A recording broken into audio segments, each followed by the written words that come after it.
Et si vous êtes connecté à YouTube, si vous nous regardez actuellement, n'hésitez pas aussi à aller sur l'ensemble des réseaux sociaux de la Fédération Française d'Escrime pour aller voir les coulisses, les petits sujets annexes qui sont tournés ici à Coubertin.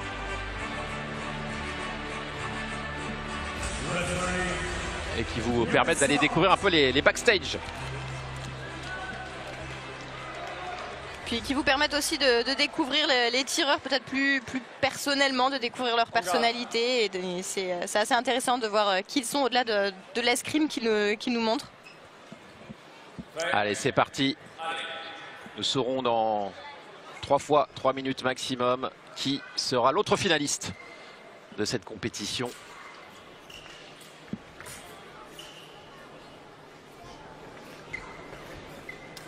Et on le voit, c'est plus posé, effectivement, que sur la précédente demi-finale.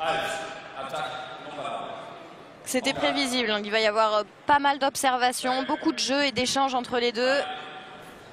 Par contre, vous verrez, quand il faut y aller, ils vont pas hésiter et puis c'est assez explosif.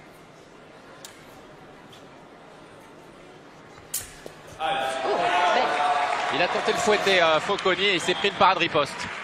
C'était très joli. Et il s'est pris une riposte en plus en coup lancé en plein dans la carte. Alors dans la carte, c'est-à-dire dans le ventre.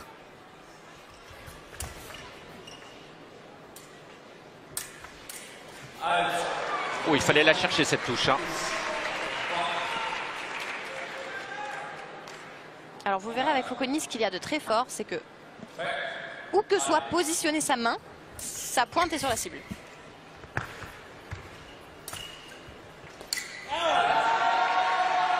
C'est un peu la même touche que tout à l'heure, hein, que la première. Allez. Allez, attaque. Non valable. En garde. Ouais. Allez. Il est sympa ce plan-ci en contre-plongée. Allez, attaque. Non valable. En garde. Prêt. Allez.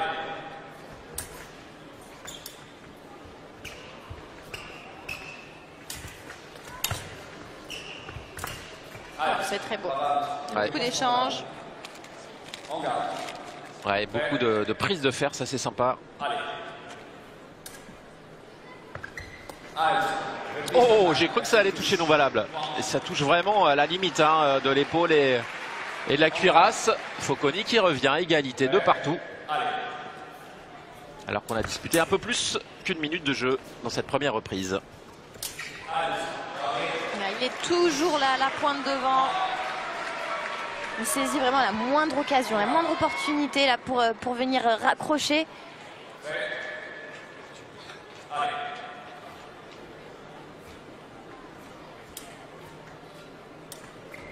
Et ces coups fouettés en prenant le fer hein, qui fonctionnent parfaitement des deux côtés.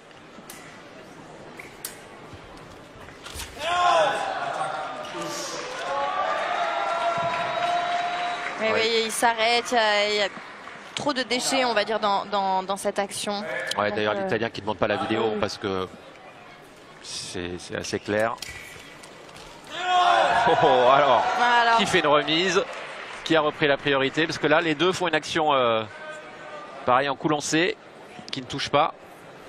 C'est une deuxième action qui touche, mais alors, première qui ne touche pas. Et la deuxième.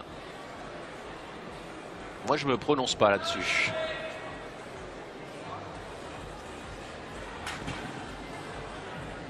J'avoue que j'ai pas trop envie de me mouiller non plus. J'aurais dit Yavador, mais ouais, voilà. C'était vraiment sans très très grande conviction.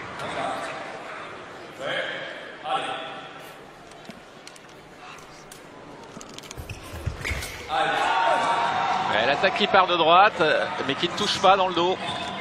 Là, il a voulu alterner, contrairement à tout à l'heure où jusqu'à présent, en fait, on voyait des touches qui étaient assez construites de la part de Fauconnier. Au pré-aller, il a voulu alterner et aller directement vers l'avant.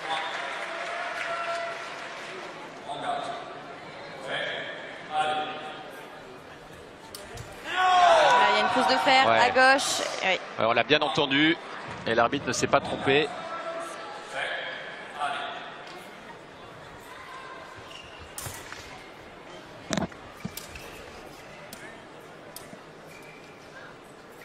voyez, voilà, il prend son temps. Des deux, hein, il y a beaucoup de jeux avec le fer. Ah, ça ne touche pas, ça ne touche pas. Ah si, pardon, ça touche pour l'Espagnol, pardon. J'avais pas vu la lampe s'allumer.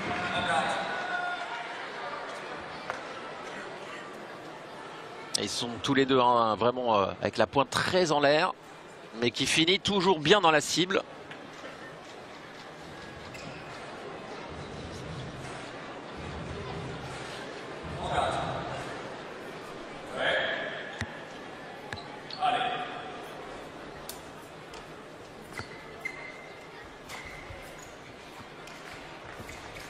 Voilà, hop, du rythme, je ralentis. Et ça touche dans le dos. Ah, il est sur un bon mood là, Llavador. Il enchaîne les touches. Il va falloir changer quelque chose du côté de l'Italien.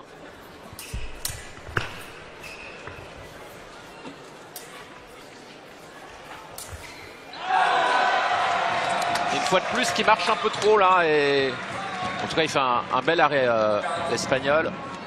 Ouais, et je pense que la prise de fer était de trop là de la part de l'Italien parce qu'il est venu trop s'écraser. Et il devrait peut-être essayer de faire des attaques avec moins de fer, voire sans fer. Allez, une touche pour Focconi qui va lui faire du bien, mais il est toujours mené 9-5.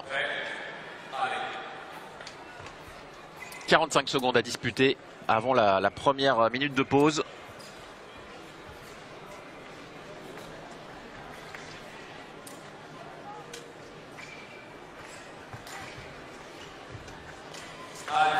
C'est non valable. Ah oui. Alors attention à ne pas sortir pour l'Espagnol de cette limite grisée. Ça c'est quelque chose qui est travaillé à l'entraînement. La piste fait toujours 14 mètres, quoi qu'il en soit. Donc à l'entraînement, on va travailler déjà les repères sur la piste et puis aussi le fait d'être acculé vraiment en fond de piste et de trouver des solutions, soit arriver à reprendre le dessus offensivement, soit défendre vraiment sans pouvoir reculer plus. C'est des choses qui sont souvent travaillées.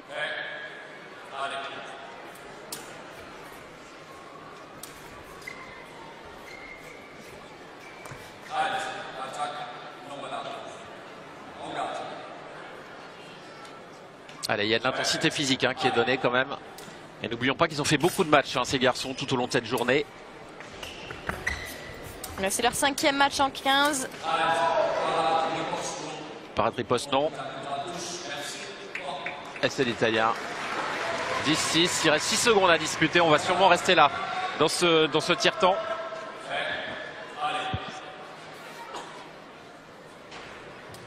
Voilà, un petit peu de tricotage. Et c'est parti pour la minute de pause. On va échanger avec les coachs respectifs.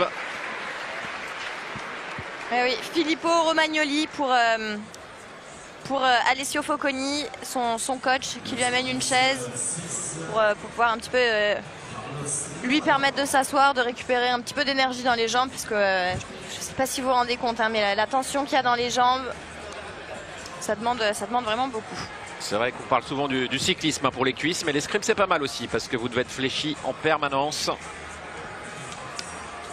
Et c'est un sport asymétrique, c'est bien aussi de temps en temps de travailler dans d'autres disciplines pour pour pas se blesser, pour équilibrer un petit peu les muscles. Mais bon, forcément, vous avez une jambe un peu plus musclée que l'autre quand même. Il y a des grosses différences. Hein. La jambe avant, en général, en fait, permet de propulser, permet de récupérer tout le poids en fait. Hein. Mettez-vous en position d'escrimeur si vous ne le faites pas déjà régulièrement et vous verrez que rapidement on sent la jambe avant qui travaille.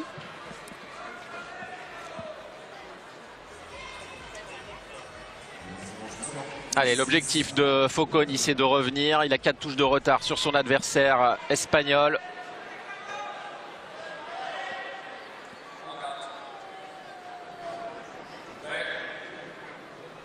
Et c'est reparti pour un deuxième tiers-temps. Il y a moyen que ça s'accélère là déjà.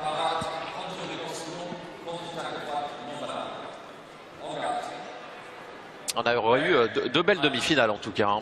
Très différentes dans l'intensité, même si ça reste très intense, en tout cas dans le rythme. Une très belles actions.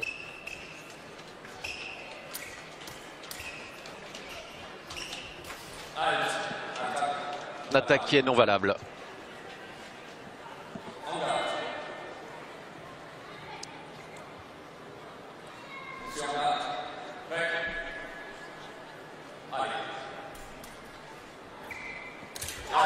Ah, super. Cette belle action en fouetté avec une prise de fer en même temps. S'appuie sur le fer, fouetté de la lame. Et ça touche.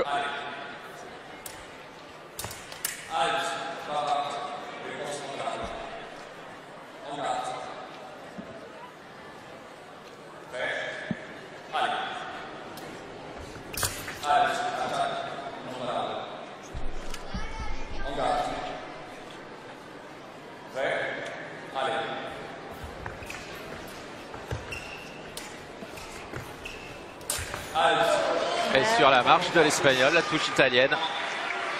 Sur la marche, trop large mouvement de main de la part de l'Italien, de la part de l'Espagnol, pardon, et l'Italien qui a gardé la pointe sur cible. Et on le voit pas trop aller dans son camp, hein, l'Italien. Soit il accule l'Espagnol en bout de piste, soit il bloque sur ses jambes. Mais en tout cas, on voit pas trop Focconi aller derrière.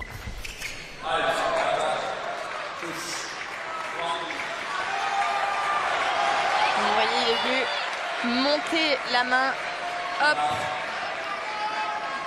Et il revient à une petite touche de retard seulement. Il en avait 4 tout à l'heure. Focconi, alors là, il a raison également. Et bien il égalise. Il vient de mettre 4 touches d'affilée. Il y avait quoi, 10-4 il me semble au terme du premier tiers-temps. Donc 6 touches d'affilée même. Là c'est moment faible pour l'Espagnol. Le coaching de Romagnoli a dû être percutant là, pour Focconi. Ah bah, ils ont des beaux coachs aussi en Italie, hein, ça c'est sûr. Et bah, le coach de Yavador est italien si je ne me trompe pas. Et il s'entraîne de toute façon en Italie à Frascati, qui est un grand centre d'entraînement.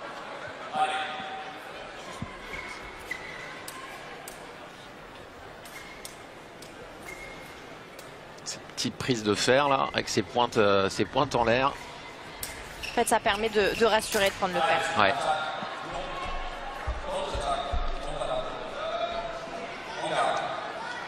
Allez, 2 minutes à disputer encore dans ce deuxième tiers-temps. Ah, il ne touche pas l'Espagnol. Il va faire tester son fleuret, mais il n'a pas du tout touché la cible, hein. Il n'a absolument pas touché le plastron adverse. Regardez sur le ralenti. Je ne sais pas si on le voit. Là, sur cet angle, on ne le voit pas bien. Mais il change de fleuret pour casser un petit peu le jeu. Ça fait partie de la tactique. Vous voyez, il n'a pas touché du tout l'adversaire.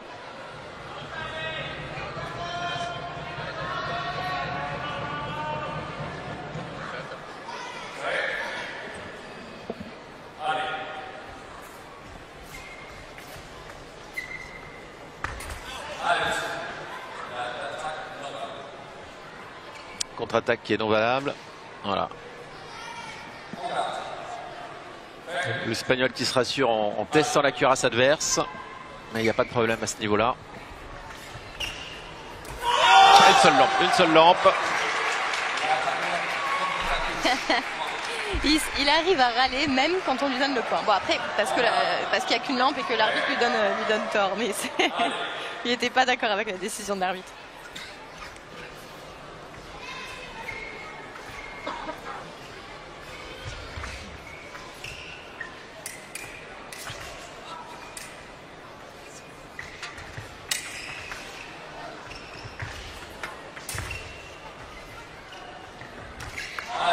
Oh là, il allume seul l'Italien une fois de plus. Ah, il est désespéré. Yavador, on le comprend. Mais il recule pas, hein, Focconi, il recule pas. Ouais, alors là c'est terminé. Quelle précision de la pointe. Quelle précision. 14-10. Il n'a pas mis une seule touche l'Espagnol durant ce deuxième tiers-temps. Oh là là. Ah, incroyable. Incroyable. Et ben vous savez quoi, on aura forcément quelqu'un qui a signé un triplé aujourd'hui. Et ce sera la finale des triplés. Et effectivement, est-ce que ce sera notre ami Macialas ou Focconi?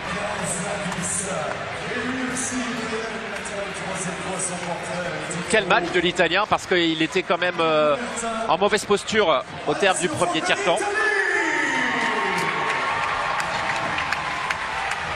Et je ne sais pas ce que lui a dit son entraîneur à la minute de pause, mais ça a été particulièrement efficace. Le coaching gagnant, comme on dit. Et pendant ce temps, la composition de l'équipe pour demain est sortie. Ah, allez, vous l'annoncez, Célia. Allez, je l'annonce, ça me fait plaisir, merci. Merci de me laisser cet honneur. Pour l'équipe de France, on aura Maximilien Chastanet qui aujourd'hui s'est incliné face à Pouzankov, l'athlète international neutre en tableau 64. Pierre Loisel qui a été le meilleur français aujourd'hui. Quart de finaliste. Exactement. Donc pas de grande surprise sur la présence de Pierre demain. Maxime Poty qui est incontournable maintenant dans cette équipe, qui s'est incliné en tableau 32 face à Pierre. Et Raphaël Savin qui a été le deuxième meilleur français aujourd'hui avec un magnifique tableau de 16, qui a déjà beaucoup d'expérience avec cette équipe de France.